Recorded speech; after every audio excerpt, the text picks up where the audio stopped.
The Metropolitan Waterfront Alliance design team's members represent community organizations brought together to study selected New York Harbor infrastructure systems. The Newtown Creek Water Treatment Control Plant was built in the 1960s in Greenpoint, Brooklyn.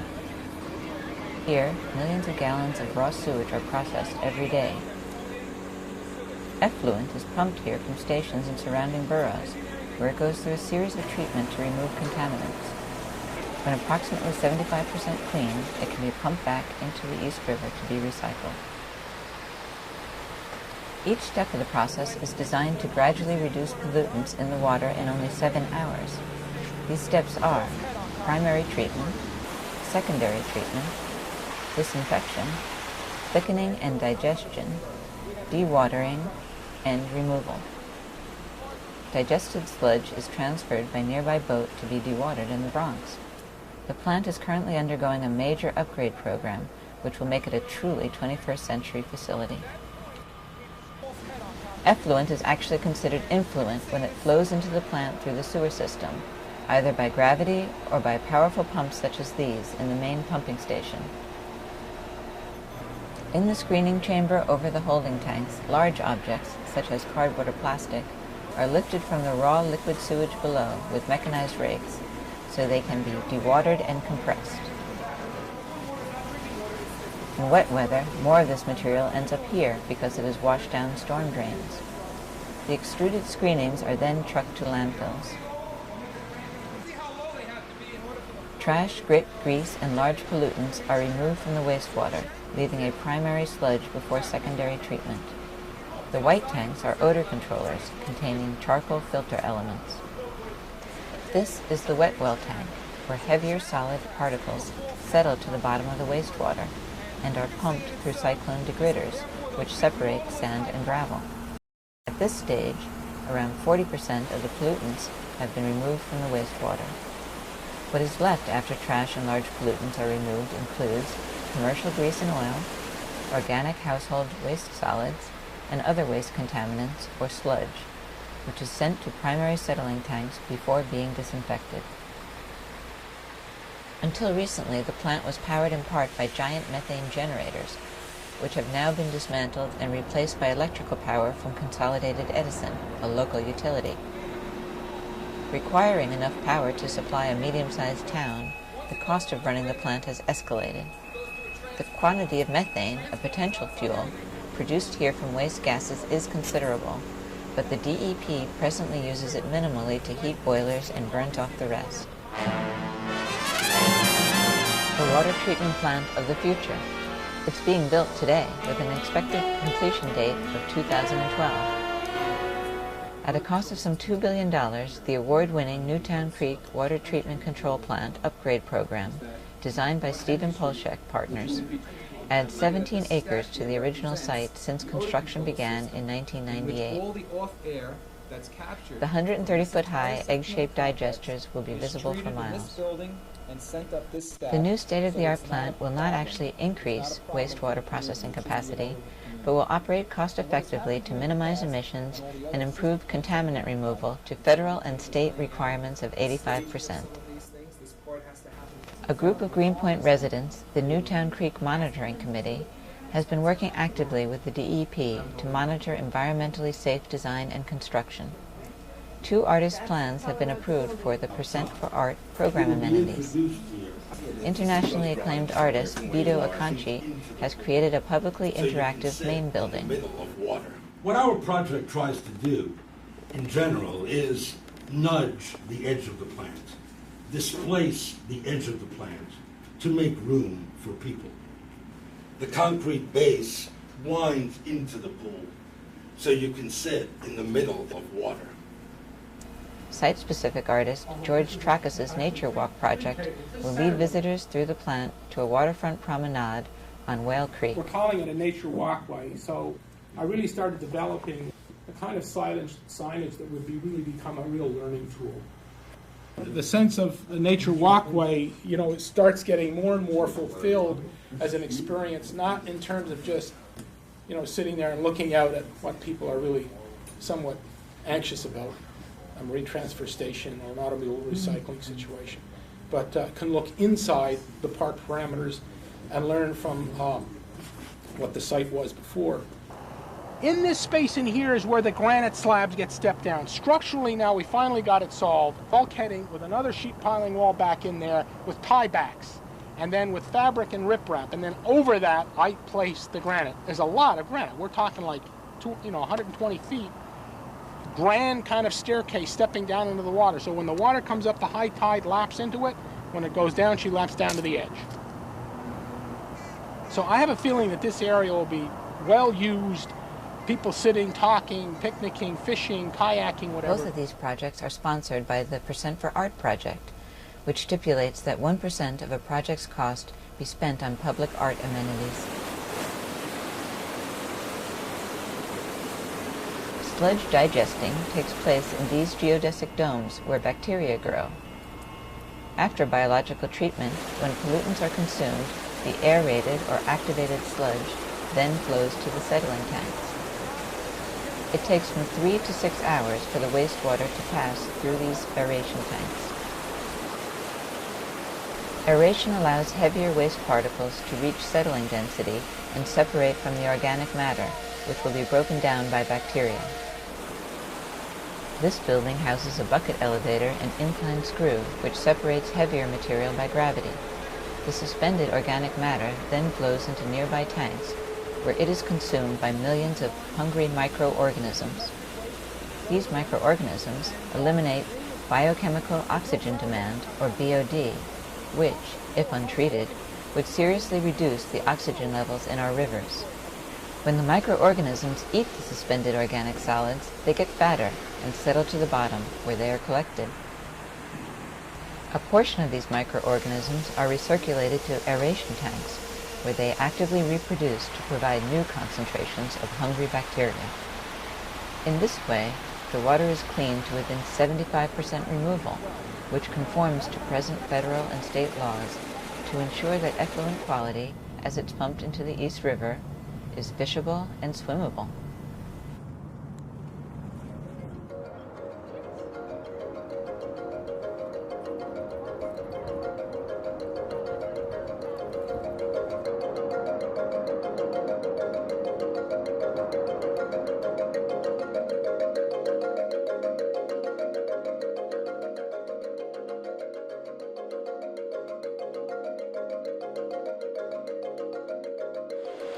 The part of the treatment plant that we're talking about that affects us today are the residuals that are taking out of the wastewater we call sewage sludge.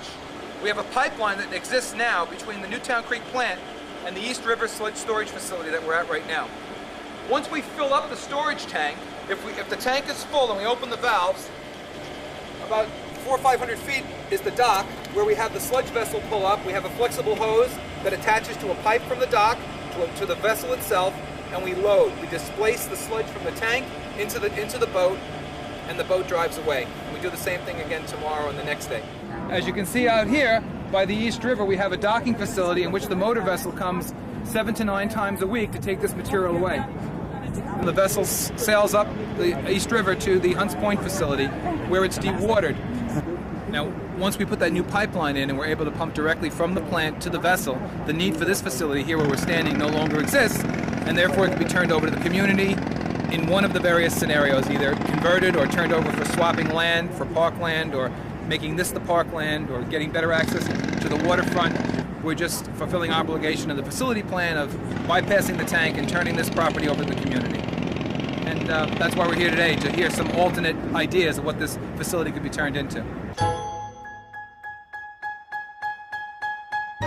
Usually when you have a facility, a municipal facility that comes out of use, it gets demolished. Here we have a very, very interesting structure, and at the same time we have an effort to look into how it can be recycled. And the idea of recycling and reusing buildings and adapting them in really interesting ways, because these structures lend themselves to making really exciting community facilities. The Greentank, as we call it, is also beautifully situated. It's actually on DuPont Street, at the very end of DuPont Street, which is the northernmost area of Greenpoint. And it's, I would say, 200 feet from the waterfront and beautifully situated. From far away, it seems like a very strong, circular, monumental building. And as you approach it, many of the interesting architectural details get revealed, such as the rectangular colonnade and the turquoise tile all around, and the very delicate concrete work, and the dome all the way across. So it's a building that many people sort of fell in love with, and so have we. Now, if you look at the pictures of the tank, you realize that the tank has no windows in it. So one of the things to look at is how can we make windows into it? How can we use this wonderful, huge space that has a domed roof for potential community space? What have we been thinking of? The first idea was theater, community performance, having a large space that really looks out at the water. Another idea is to have a swimming pool up in the air. There are many other ideas for community center, gallery, and so on. What we're really looking at right now is something more technical, which is to find out how are we going to clean this tank. Sludge is treated sludge, so we're not talking about poison. We're simply talking about residue from a sewage treatment system. And we feel, at least from a preliminary point of view, that the tank is in very good architectural shape. It's a very strong building. It's built on piles because it's near the waterfront. So it's actually a very interesting structure. We've had engineers look at the roof of it, which is very unique from the engineering point of view. The roof is a dome that is 80 feet in diameter, and the group of people who've been very interested in saving this tank to make sure that it would be part of community life in Greenpoint went to tour the tank and actually toured the roof. So we actually walked on this incredibly wonderful dome with these amazing views all across the river, looking at Manhattan, looking up and down the East River, looking at what we hope one day will be a beautiful East River esplanade and park in Greenpoint.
We're sitting in the courtyard of the Point, which is the home of the Point Community Development Corporation.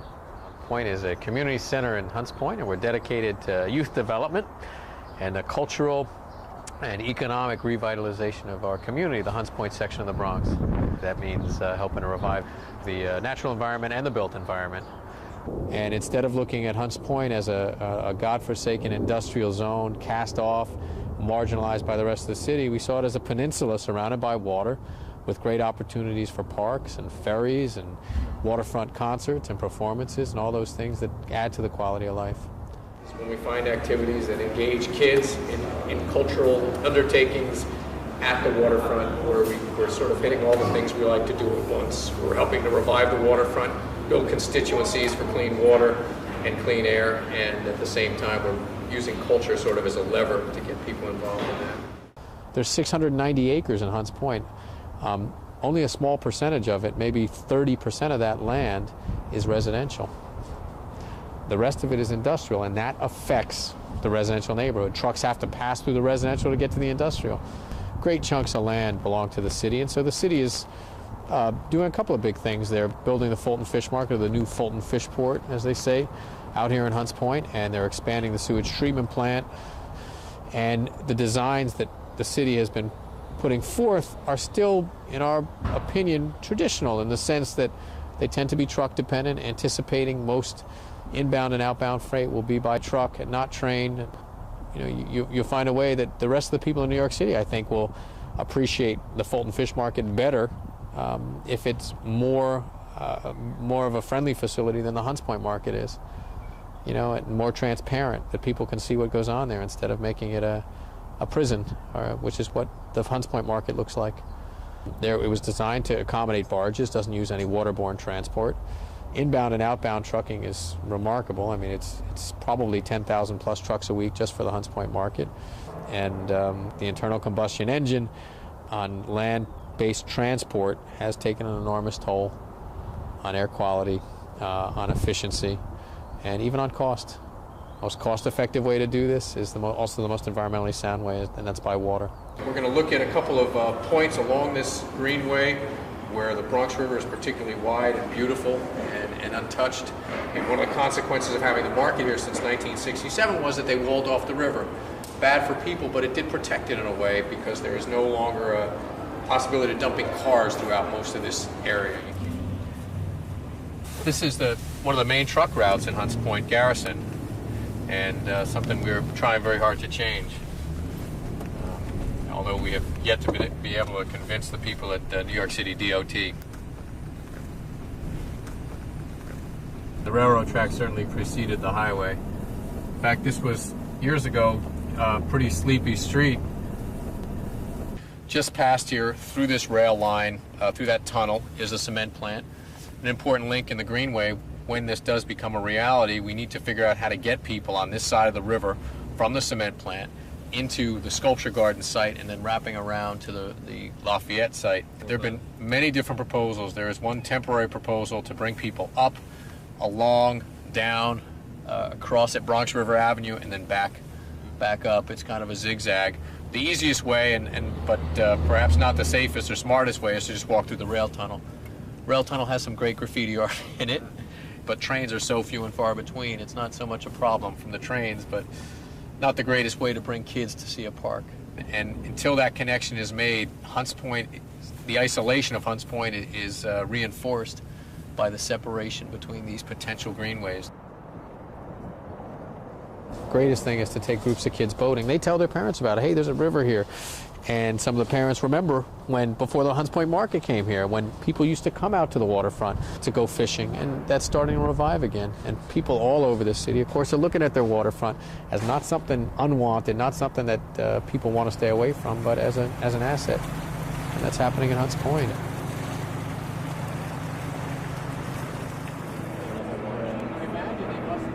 Barnacles on top here. But look at this. I'm going to show you a huge mussel. It must be, anyway. See here? That's a 3 or 4 year old mussel. Open space is at a premium. There's not a lot of green space left. The green space can be out by the water, the blue space.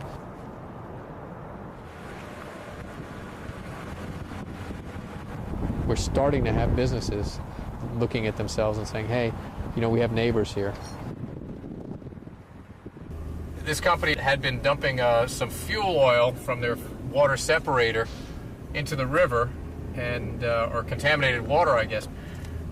And the one thing that can be said about them is that they move most of their product out of this place by barge or by rail. They don't truck a lot out of it, although there is some material that they do truck out.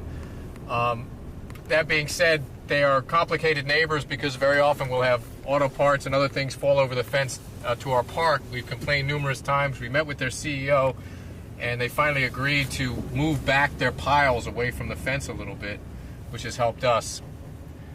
This is our little park. Open space is at a premium. There's not a lot of green space left. The green space can be out by the water, the blue space. You know, and that's one thing that people in neighborhoods that are on the fringe look for. Where do you breathe fresh air? You go to the waterfront. Used to be that's where they dumped everything, including bodies and animals. And came out, we pulled out 167 tires right behind from where that container is, about 250 bags of garbage. Underneath that rock down there to the far left, you know, was the stash of clean needles that people would keep there for, you know, their street end activity. But the urban design, you know, the geometry is interesting, and also sort of a security threat in that the sight line isn't exactly continuous. So you've got sort of a blind alley there to the left, and it's part of the reason that nobody ever even knew this was here, because you couldn't see through to the river. In the spirit of a new era of waterborne transportation, the Point Community Development Corporation is now working with architect Claire Weiss to create a boathouse in the street end park. Such a facility would perform an environmentally restorative role to the waterfront and would provide much-needed public access to the water for local residents, workers, and visitors. As centerpiece to the Hunts Point Greenway development, this boathouse would offer community boat building and storage while encouraging stewardship for the lower Bronx River and for its ecological recovery. A better understanding of the environmental impact industrial and residential waste has had on the lower Bronx River is necessary. It was possible once to fish and swim here, but the river has been poisoned by more than a century of chemical and organic waste dumping. Water quality can slowly come back, but with industrial and residential zones close by, the problems associated with combined sewer overflows and commercial waste runoff must be studied carefully if they are to be minimized and eventually reversed. Take a quick look inside the food distribution center and how they use their waterfront. Just a really interesting part of it. On the left side is produce, on the right side is distribution through the co-op side of the market, which includes meat, dairy, and groceries. Most of the trucking coming through here is produce, and so if we could move some portion of produce and food that is bound for Hunts Point by water or by rail or other means, that would be very helpful. I don't think the market is going to be giving up any land, but EDC is doing a study for us, and they're spending quite a bit of money, $70,000, to study a good location for a wholesale to the public market within Hunts Point. We want it in the peninsula. We prefer to have it near the water to get people close to the river, but I think it's a good thing to have any which way we can get it. This is going to be the Fulton Fish Market.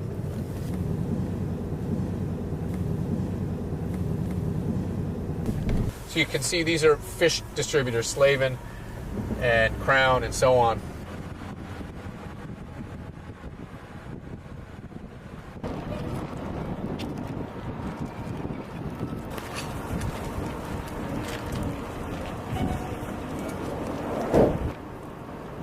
As we were saying, this is our old MTS, the Marine Transfer Station. It's a big hulking structure.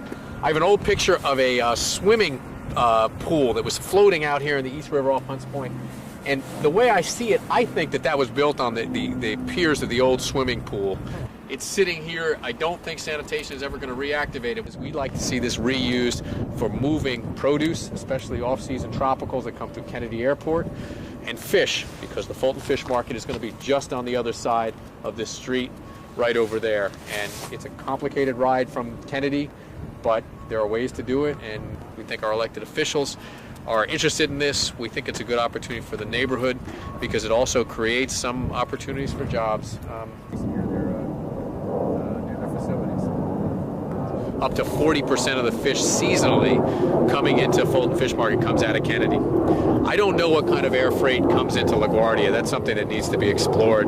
But if there is air freight that's coming into LaGuardia that's perishable, that's bound for the Hunts Point Market, that's an even easier sell, because that's LaGuardia right there. You have such close access to it. So You're basically saying now all of our garbage is being railed out. just the Bronx is the garbage. Bronx, yeah, that's what I'm. Yeah.